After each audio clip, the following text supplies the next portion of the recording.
ডাক্তারি পড়ুয়া ছাত্রী সে শহরের শপিং মল থেকে বেরোবার পর সে বর্ণবিদ্বেষের শিকার হয়েছে সেই রাষ্ট্রবাদী দুষ্কৃতিকারীদের মাধ্যমে, এবং তাকে সেখানে নির্যাতন করা হয়েছে।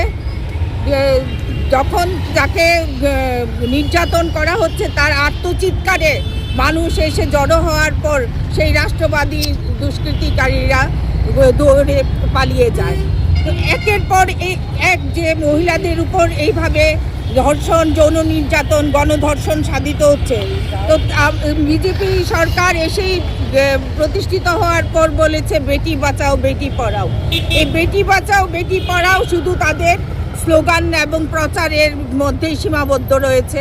দেখা গেছে বিজেপি সরকার মহিলা বিদ্বেষী, এবং তারা একের পর এক মহিলাদের উপর এইভাবে ক্রমান্বয়ে অত্যাচার হানছে।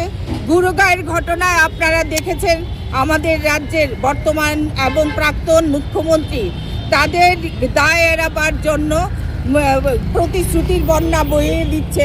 আমাদের রাজ্যের প্রাক্তন কেন্দ্রীয় মন্ত্রী বলছেন তাদের দায় এড়াবার জন্য এনকাউন্টার করে দেওয়ার কথা, কিন্তু আপনারা যেভাবে প্রশাসনকে কাজে লাগিয়ে উন্নয়ন কপিল সিং সেঙ্গারকে, যেখানে সে 15 লাখ টাকা দিয়ে তার অপরাধ মুক্ত হয়ে বেরিয়ে আসার জন্য আপনারা পথ তৈরি করে দিয়েছেন, আমি তার জন্য ধন্যবাদ জানাবো সর্বোচ্চ আদালতকে যে আমাদের মহিলাদের এবং দেশবাসীর পাশে সর্বোচ্চ আদালত যেভাবে রুখে দাঁড়াচ্ছেন, যে কপিল সিং সেঙ্গারকে আবার জেলে পুরানোর জন্য ওরা বলেছে, তার জন্য সর্বোচ্চ আদালতকে ত্রিপুরা প্রদেশ মহিলা কংগ্রেসের তরফ থেকে ধন্যবাদ জানাই।